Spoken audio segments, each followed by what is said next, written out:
So, sa mga nandito last week, let us review first what we learned, no? What we learned last week. So, last week, we talked about prosperity.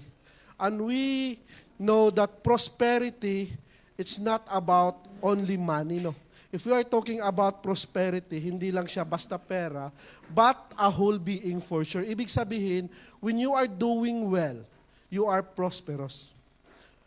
No, when you are doing well with your career or you are doing well, it's not about talking only about money, no. And we understand that if we are in the kingdom of God, if we are following, or we are in the right positioning of the government of God, prosperity is your birthright. Bakit sabi sa katabi mo, prosperity is your birthright? Pag sinabing birthright, anong ibig sabihin ng birthright? Ibig sabihin, ito ay karapatan mo. No? Ibig sabihin, in Jeremiah 29:11, it is very clear, the Bible is very clear that the Lord's declare to what? To prosper you and not to harm you, to give you hope and a future. Hindi sinabing to the future or to the near future. Ang sabi doon, a future, ibig sabihin, if you are in the good alignment and if you are in the alignment of the government of God, your future is very clear. Prosperous na. Lalakaran mo na lang. No? And also, we understand that the Bible talks about if you can answer this 5 questions, no, your prosperity or your success is inevitable. Anong question? Number 1, ano yun? Sa nag-notes? Who am I? Ibig sabihin, dapat kilala mo yung identity mo. Bakit? Kasi kung hindi mo kilala ang identity mo, chances are makikihiram ka ng identity sa iba. No? Kaya magulo ang mundo ngayon kasi they don't know their identity. Amen? Number 2, where I come from. Dapat alam natin kung saan tayo nagsimula, what are the precepts of the Lord, why we made us, so that we will understand how to use on how we function as per design. Amen? Dapat alam natin mga kapatid na hindi tayo galing sa unggoy o sa kung saan man lang. We came from the image and likeness of God. We are His wonderful, His pinakamainam na likha. Amen? And He based His creation in His own image. Amen? And number 3, dapat alam natin kung bakit, ano ang purpose natin sa earth. Kasi bakit? If you don't know your purpose in earth, chances are you will waste your time living in a wrong purpose. Tama hindi? In-example maka natin, paano na pag nag-60 na tayo and then we don't know, still we don't know our purpose, ano mangyayari? Amen? Number 4, tanong din natin that what can I do? Anong pwede kong gawin dito sa earth? No. How can I maximize or how can I use my gift in order for the advancement in the kingdom? And the last but not the least, the most important thing na dapat tanongin natin, ano yon? Saan ako pupunta? Bakit? Kasi we are not living for this lifetime only. Kasi kung iniisip mo is ngayon lang, edi ulit-ulit ka na lang, pakain, paaral, pa-eskwela ng anak, and then tumanda, hanggang paulit-ulit ka lang, lifetime cycle. The question is, hindi ka naman dito, you still have eternity to follow. No? So dapat alam natin kung saan tayo papunta so that we can prepare eternity. Amen? Amen. Palakpakan nga natin si Lord. So that is the meat of last week, the part 1 of the series. And finally, we conclude that we are the manufacturer best creation. Naniniwala kayo? Na ikaw ang pinakamainam na likha ng Lord. Tama? So if you are the best creation of the Lord, before Kanya nilabas, o before Kanya ginawa, o before Kanya inalo dito sa earth, you are tested. You are beautifully made. In the Bible says, you are knitted in the wombs of your mother. Ibig sabihin, ginawa ka niya para saan? To function on the earth properly. Bakit? Bakit niya ginawa yun? Because He will bless you or He will make sure na maganda yung kalalabasan mo, not for your sake. Pakisabi, not for your sake. But for the Creator's sake. Kasi dapat, kung for example, kung ang Toyota, sino mapapahiya kung ang ginawa niyang pinakamainyam ng likha is kagang-kagang. Ano yun sa Bisaya, kagang-kagang yun eh. Yung kakarag-karag. Di ba? Di ba? Yung Toyota ang mapapahiya. Same as to the Lord. If you are created in His own image and likeness, you are already tested. You are already knitted. And He makes sure that your future is prosperous. But nasa sa atin na kung gagamitin natin yung buhay natin.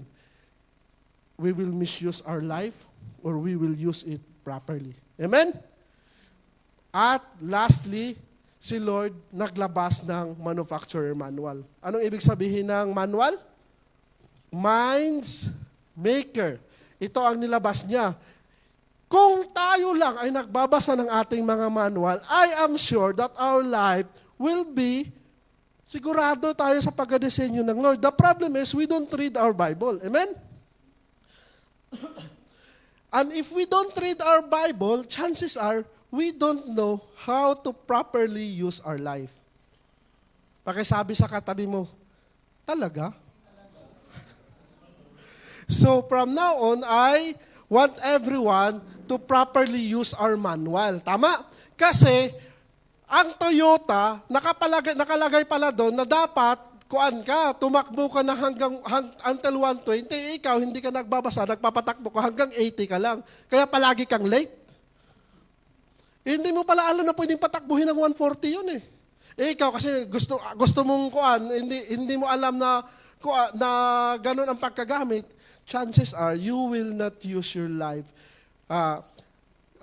properly if you are not reading your manual. Amen? So to this part 2, continuation, and we will conclude our series. The title of the message for today is what? Paano pag merong problema? We already, okay, alam na natin yan. The Bible is very clear na ang papatunguhan talaga natin is prosperous. But the Bible also tells us that there will be a testing of faith. Totoo hindi?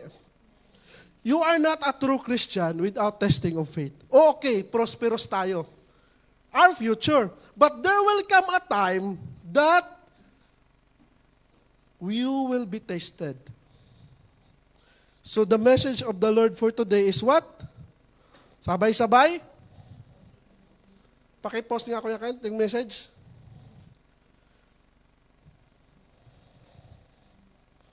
Ano? Faithfulness of the promises of God in the midst of testing. Pakisabi, faithfulness and the promises of God in the midst of testing. Unang-una mga kapatid, marami ang tumataas na, may mga maraming sekta na pag pinag-uusapan yung prosperity, ay, ito na naman, prosperity na naman. Kaya yung pastor, yung mayaman, no? Tingnan mo yung earrings ng asawa ng pastor, oh, gold, oh. No? Actually, mga kapatid, what is our goal as a Christian or as a kingdom people? Una, to imitate Christ and to be more like Christ. Tama? It's not only to imitate Christ, but what? To preach what Jesus preaches. Kaya nga, ang Great Commission niya is ano? Tell what? Go to the world and preach what? The good news. No, but not only that, ang sabi niya, teach them. Tinuruan tayo, ibig sabihin ng teach him, dapat ipipreach natin on what Jesus is also preaching. Alam niyo ba mga kapatid, that money, when Jesus is doing His earthly ministry, money was part of His teaching. Alam niyo? Paki-post nga, Kuya Kent, yung picture. Alam niyo ba, when Jesus teaching in the Bible, naka-post na?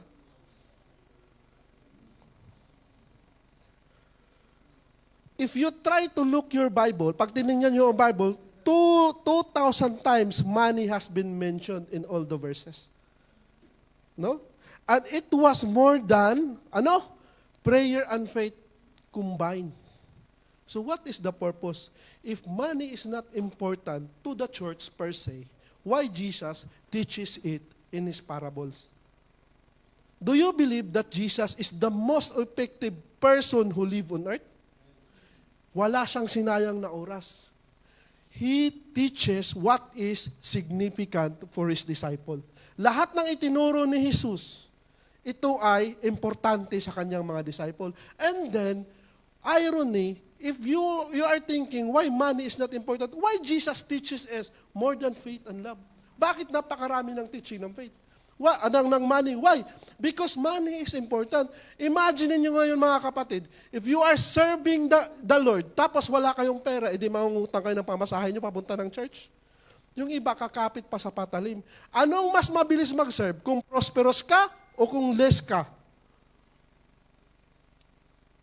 Di ba mas maganda mag-serve tayo kay Lord when we are prosper? Why? Because we can prosper others and then hindi na tayo kailangan ng manghiram pa. Kaya Jesus teaches the money in church. Why? Because He wants His disciple. Hindi ko sa sinasabing, tinuturuan ko kayo dito ng prosperity, but it is in the Bible.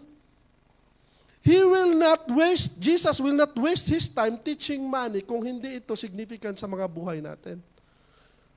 But the problem is, there is a testing na tinatawag. Darating ang araw na iti-test talaga kayo with your faith. Why? Because faith, gold is tested to be genuine kung mapupunta siya sa what? Sa fire. Bakit? Para malaman kung totoo o hindi. Ang problema sa atin, maganda mag-serve, maganda mag-praise and worship if we are okay. Tama hindi?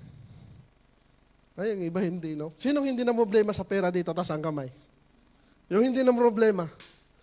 Lahat tayo na problema. Pero aminin man natin sa hindi, okay mag-serve kung meron tayo. What if testing comes? What if itest ni Lord yung finances nyo?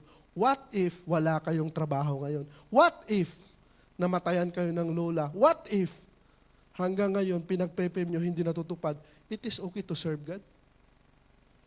What is, sabi ni Lord, Jeremiah 20:11, ipoprosper ka. Klaro sa Bible, pero Lord, bakit ngayon, until ngayon, ang nagsiserve naman ako, nagtatides naman ako, pero until ngayon, bakit baon pa rin ako sa utang? Are we still serving God? That's the question.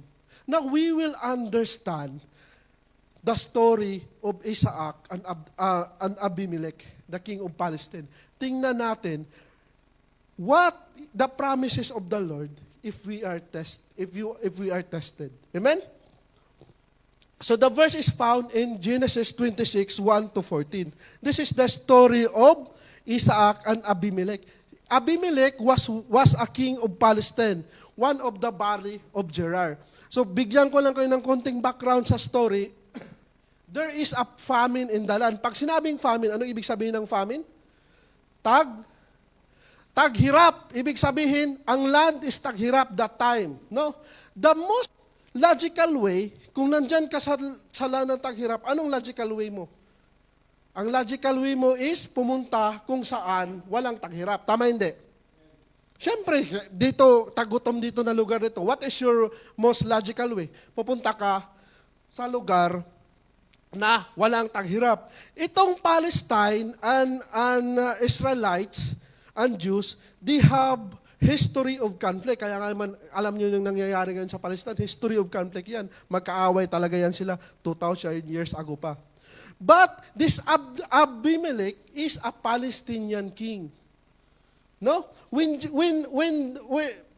So, nung nagka-famine, basa tayo sa 1, nung nagka-famine, now there was a famine in the land beside the previous famine in Abraham's time, and Isaac went to Abimelech, king of Gerar. Itong, ibig sabihin, itong Gerar is inside the Palestinian country. Sabihin natin. But Alam nyo dati, yung Palestine tsaka Jew, magkaaway na yan. So ikaw ba, kung tagutom sa inyo, pupunta ka ba sa lugar ng kaaway mo? In Gerar, sigurado, hostile country yon. Sigurado, meron talagang kalaban kasi Diyos ka, ikaw na nag-iisang Diyos doon eh. Palestine. Pag-continue natin siya to. The Lord appeared to Isaac, no? Do not go down to Egypt, live in the land where I tell you to live. No? Sabi ng Lord, umaper si Lord sa kanya. Alam ko ang iniisip mo, no? Hindi logical na magstay ka dito sa Gerar, pero magstay ka lang. Huwag kang pumunta doon sa Egypt. Ang ibig sabihin ng Egypt dati, yun yung walang famine na time. So yung logical way mo, logical thinking ng isang tao, pag nagka-famine, pupunta doon sa Egypt kasi walang famine doon eh. Ang famine dito lang sa may Palestine area, sa may Canaan area. Pero sabi ni Lord, magstay ka. Sa verse 3, sabi niya, stay in the land for a while, and I will be with you, and I will bless you. For you and descendants, and I will give you this land, and I will confirm to the oath that I swear to your father Abraham, and I will make your descendants as numerous as stars in the sky, and I will give you this land, and throughout my offering, and all nation will be blessed. Sino sa atin dito yung may mga logical choices na pag sinabi ni Lord, wag dyan, pero inuuna natin yung mga logical na mga tanong. For example, mag-i-example ako, no? Pray ka ng pray. Your prayer has never been answered for very long time. What is the logical mong gawin? Ano ang pinaka-logical mong gawin? Di ba yung mga tao, when they have so long na, yung paglilinger nila, ang logical nila, mag-change sila ng ways. Tama hindi? Ang logical, pag may nakasakit sa'yo, what is logical way mo na gagawin? Magre-revenge ka. Tama hindi? Logical way is magre-revenge ka. Pag sinampal ka, logical way mo, anong logical na gagawin mo? Ha? Ate CJ, sampalin mo daw ulit. Yun ang logical. Di ba? Pag inutangan ka at hindi nakapagbayad yung inutangan mo, ang logical na gagawin mo is ano? Papatulpo mo. Yun ang logical way. But there is more than logical. You cannot understand the ways of the Lord. Pero sabi ni Lord, gawin mo to. Bakit? I will be with you. Sabi ni Lord, I will be with you. Walang problema yan. Kahit hostile na country yan. Pag nag-obey ka sa akin, what is the keyword? Obedience. Sabi niya katabi mo, obedience. Pag nag-obey ka sa akin, walang magagawa yung walang magagawa yung hostile country yan. Bakit? Kasi nandyan ako, and I will keep what I promise to you and to your father Abraham. Pakisabi sa katabi mo ngayon, the promises of God will come to pass. Kahit gaano katagal pa yan, if the Lord says, it will happen. Tama hindi? Kahit gaano katagal pa yan, pag sinabi ng Lord, mangyayari at mangyayari yan. Dalawa lang ang hindi pwedeng, isa lang ang pwedeng hindi gawin ng Lord, ang ano? Magsinungaling. Why? Because if he lie, he will not be God. So whatever he says, he will fulfill. Pag sinabi ni Lord na ganyan ang mangyayari sa buhay mo, mga kapatid, listen, it will happen kahit gaano pa katagal yan.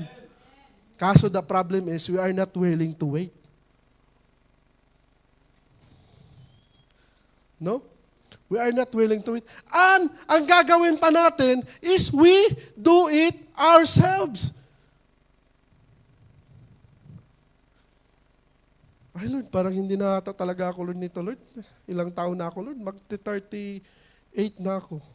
Wala pa ring partner. What is your logical way? Logical way is, kukuan ka na. Magti-tender ka na, sasali ka na sa mga tender, kung ano-ano mga dating site natin. Kasi wala na pa, 40 ka na eh. That is the logical way, tama hindi? Kasi bakit? No, but the Lord says, hey, I promise you, kapatid, I promise you, I will give you a partner. At pag si Lord nagbigay, perfect. Pakasabi sa katabi, perfect. Amen. Palakpakan natin si Lord. It doesn't matter if you are in the hostile place. It doesn't matter kung akala mo hindi na talaga mangyayari. Why? The keyword is, if you obey, I will give the promises of your forefather Abraham. Ibibigay ko. Ikaso medyo, medyo pinapangunahan tayo ng ating mga diskarte. Amen? Listen to this. Tandaan natin to. The promises of God will always come to pass. Lahat ng pinangako ni Lord, matutupad at matutupad. Tuloy tayo sa question. Tuloy tayo sa verse. Because Abraham obeyed, ano? Because Abraham obeyed and he did everything required to him, keeping the commandments, he declares an instruction, so Isaac stayed in Gerar. Anong ginawa ni Isaac? He stayed in Gerar. Kahit that place is hostile, that place is the enemy's den, o ibig sabihin, because there is a long conflict between Israelites and the Palestine, kahit alam niya na delikado doon, nagstay pa rin siya. Kasi bakit? Isaac knows that God is what? With him. Sino sa atin dito ang medyo natatagalan? Ay, Lord, ano ba itong kampanya ko? Ang tagal-tagal mag-increase? No? Ang tagal-tagal ko na dito ang kumpanya ko. Time na siguro, Lord. Ang tanongin niyo sa sarili niyo, if the Lord is with you. Dahil kahit sa ang company kayo, if the Lord is with you, it will not matter. Pakisabi sa katabi mo, it will not matter. Bakit? You are not working in your company, mga kapatid. You are working for the Lord. And because you are working for the Lord, sino nagpapasahod sa inyo? Si Lord. Ang company is just an instrument para magampanan nyo ang pagmiministry nyo dito. Kaya nga minsan ang dami nating iniisip, I will go there, I will go somewhere, I will go everywhere. The question is the Lord with you? Because no matter where you are, if the Lord is with you, you will be prosperous. Very clear in the Bible. Jeremiah 29, a future to be prosper. Lakaran nyo lang ang promises of the Lord. Amen? Amen. So, to cut the long story short, Isaac stayed in Gerar. Okay? So, tuloy tayo sa 7. Pero, tuloy tayo sa 7. When the men of this place asked him about his wife, he said, she is my sister. This one is talking about Rebecca. Rebecca isa sa pinakamagandang babae that time, no? So, because Isaac in the hostile land, syempre iniisip niya, ay baka kuan ito. So sasabihin ko na lang muna na sister ko lang to si Rebecca, no? Because he was afraid that if his wife, he thought the men of this place will kill me on an account of Rebecca because she is beautiful. No? Nag-obey siya, but when he was there already, he lied about Rebecca. Sino sa atin dito ang una nag-obey na? Nag-obey na ako? Obey na ako. Pero sumabit nung nandun na, nag-obey na. Marami sa atin, hindi lang ako, lahat tayo, no? When we are already ginagampanan na natin yung promises, nandun na tayo sa isang land, chances are talaga, kasi tao lang tayo, nagkakamali tayo. Tama hindi? Ito siya, nagkamali siya. She did not, parang sinabi niya na hindi ko yan asawa, kasi natakot nga siya na baka patayin siya, kasi maganda si Rebecca, no? Isaac answered, because I thought I might lose my life in an account.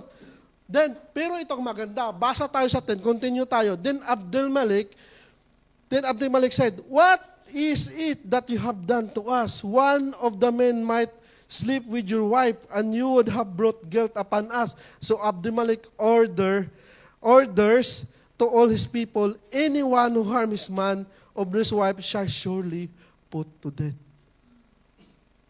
Una, what? Promises. Pangalawa, if you are faithfully naniniwala ka to the promises of God, the promises of God will comes with what? Protection. Pakisabi sa katabi mo, protection. Alam mo, pag kay Lord ang bagay na yan, kasi bakit? Merong protection. Imagine nito, ito siya, itong King of Palestine, naglay na si Isaac sa kanya, pero sinabi pa niya, kung sinong gumalaw ng asawa ko, surely mamamatay. So it doesn't matter. As long as you obey the Lord, alam ni Lord, sasabi tayo, alam naman talaga ni Lord yung mga puso natin, minsan sumasabi tayo, but, dapat lang, hindi ka lang tumalon sa bangka. Pag sumabit ka, okay, sumabit. Pag humingi ka ng tawad, huwag kang mag-backslide, kapatid. Sumabit ka na nga, nag-backslide ka pa. Amen? Okay, sumabit tayo. Normal, sumabit. Tao lang tayo, sasabi tayo eh. But the question is, are you still in the protection of the Lord? Walang problema. Kasi we are just human. We all, sabi nga sa Romans, we are what? Fall short to the glory of God. No one of us. Pag sinabi mong walang kasalanan dito, may kasalanan ka na. Kasi the Bible says is walang nakasunod sa kaluwalhatian ng Lord. But the good thing is, the good news, pakisabi good news. Pakisabi sa tabi mo, very, very good news. The moment that you repented at alam mo that the Lord is with you, the promises of the Lord comes with protection. Kaya alam na alam mo pag galing sa Panginoon. Nagkatanggalan na ang lahat, ikaw na lang isa na iwan, hindi ka natatanggal. Because of the protection of the Lord. Yung iba hindi pinapayagan, ikaw binigyan ka pa ng kotse. No? Alam na alam mo that if this is the promise of the Lord for you. Why? Because it comes with protection. Hindi ka ngayon aalala. Sino sa atin dito ang palaging alala sa buhay? Ay, wala pa akong ipon ngayon. Hanggang ngayon wala pa akong ipon. Ilang taon na wala pa rin ipon. Ay, naku, lumalaki ang anak ko, magka-college na naman, malapit na mag-college. Ganito lang ba palagi? My question is the Lord is with you? If yes, then why you are questioning this question? Ang advice ko, mag-anak pa kayo. Bakit? Hindi naman ikaw magpapaaral ng anak mo, amen? You are just a steward. And then why are you afraid? As long as you are sure that you are in the kingdom of God, huwag kayong mag-alala. Kung buntis ka ngayon, next year magbuntis ulit. Praise God. Palapakan natin si Lord. Amen? Why? Because the promises of the Lord comes with what? Protection. Bakit sabi protection? Kaya hindi tayo nag-aalala eh. Tayo mga kingdom people eh. Why? We just need to make sure that we are inside the kingdom of God and we are following the right relationship at we are in the right alignment of the government of God. Amen? Kaya ito kamangha-mangha ang sitwasyon ni Isaac. No? Imagine mo, you are in the hostile place, nagsinungaling ka, tapos ang response ng king sa'yo, sinong gumalaw sa babaeng yan, lahat mamamatay. Imagine. The Lord bypass everything. Kaaway, hari ka man, o kung sino ka man, He will bypass everything. As long as you are in His righteousness. Kasi nag-obey. Pakisabi sa katabi mo, nag-obey eh. Ikaw, nag-ubi ka ba? Amen? Palapakan natin si Lord. Let us continue. Number 12.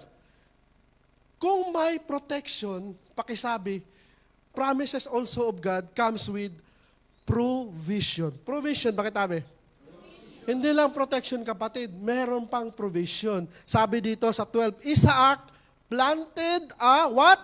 Crops in the land. And same year, yung taon na yun, reap 100-fold because the Lord blessed him. Ano? In the hostile land, in the land where the Palestinians live, where they have conflict for several years, they have conflict, nagtanim pa siya. And what happened sa tatanim niya? Become what? 100-fold. Continue tayo. Ito mas maganda. 13. And the man become what?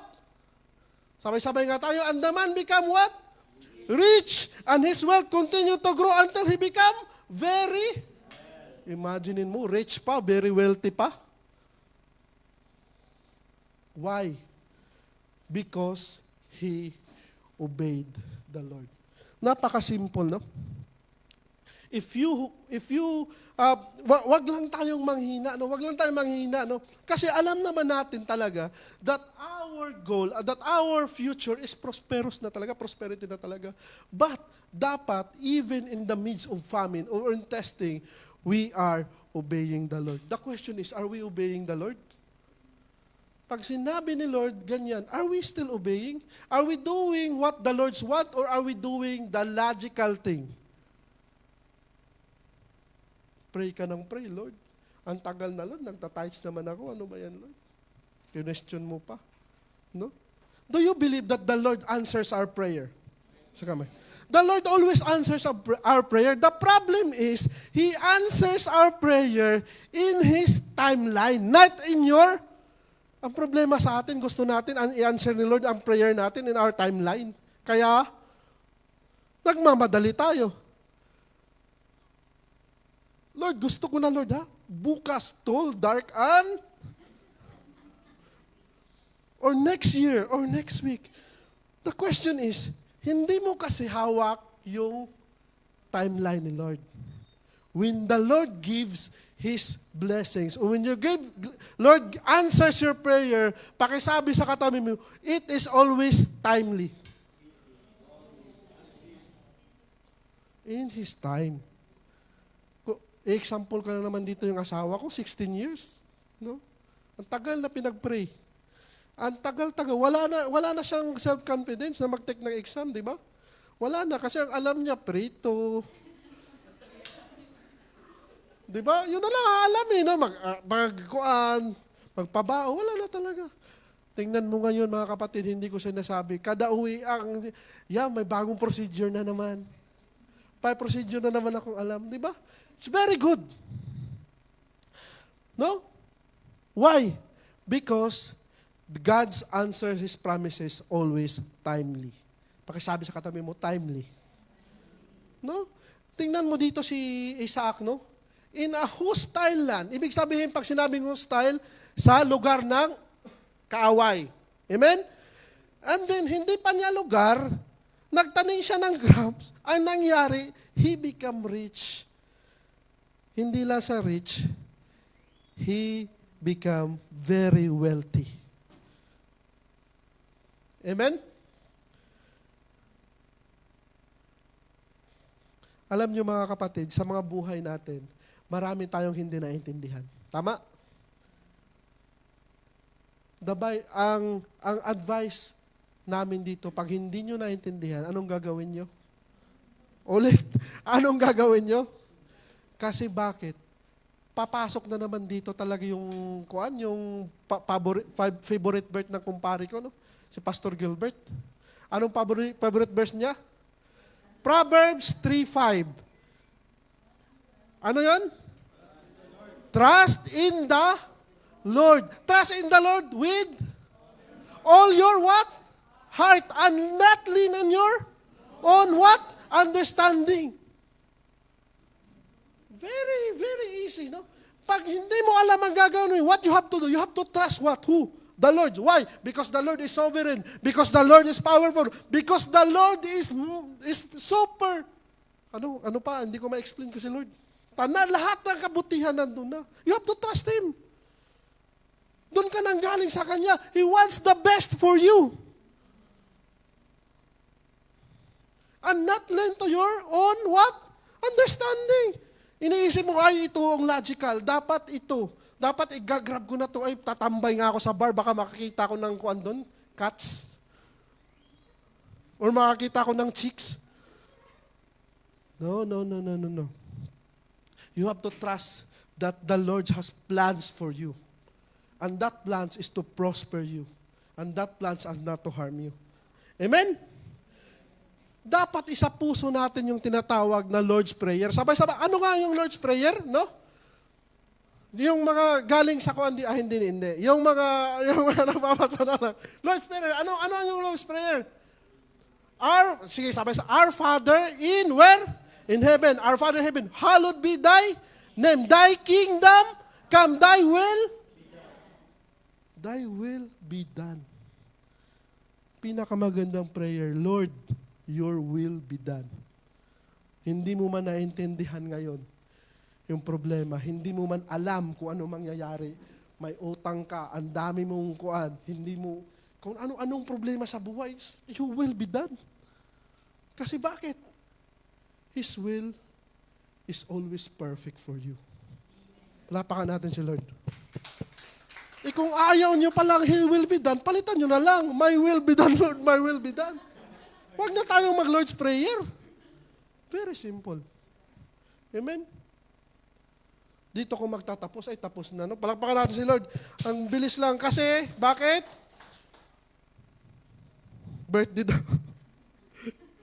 Conclusion, dito tayo magtatapos. Sa 12, ito talaga yung papuntahan ng tao no? Natin. Pag nag-obey tayo kay Lord. Isa lang pa nag-obey tayo kay Lord.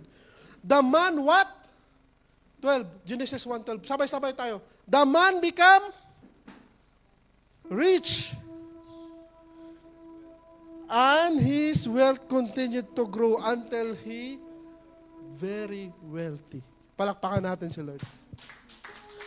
The Lord's always want prosperity for us. Never forget that. The Lord wants prosperity for us. Never forget that. Okay? Kasi pag hindi ka prosper, kapatid, mahihirapan ka mag-serve kay Lord. Pag hindi ka prosper, kapatid, ang dami mo pang dadanasin na problema para lang makasamba kay Lord. Kaya, I invite everyone, I ask everyone, palitan nyo na yung prayer nyo, mga kapatid. Kung nag-a-ask kayo ngayon ng 50, gawin yung 100. Kasi bakit? Yung 50, para lang sa inyo yan. Pag 100 ang inas nyo, para makapag-bless kayo. Tama? How can you bless others kung enough lang sa inyo? Amen?